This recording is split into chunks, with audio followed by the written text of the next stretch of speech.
అభిమానులు వేరు, పిచ్చి అభిమానులు వేరు. అభిమానుల పేరుతో అడ్డగోలు పనులు చేసే ఉన్మాదులు వేరు. ఇప్పుడు మనం చెప్పుకోబోయేది అలాంటి ఉన్మాదుల గురించే. పవన్ కళ్యాణ్ నటించిన ఓజీ సినిమా రిలీజ్ అయింది కదా.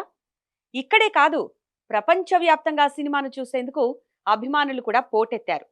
అయితే బెంగళూరులో కేఆర్ పురంలోని ఓ థియేటర్లో కూడా సినిమా రిలీజ్ అయింది. ఈ థియేటర్లో అభిమానుల పేరుతో కొందరు చేసిన పనికిమాలిన పనులు ఇప్పుడు చర్చకు దారితీశాయి.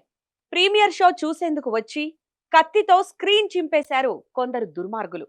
దీంతో థియేటర్ యాజమాన్యం వెంటనే సినిమా నిలిపివేసి వారికి గట్టిగానే తలంటింది. నిజానికి అభిమానులతో ఎవరికి ఎలాంటి ఇబ్బందులు లేవు.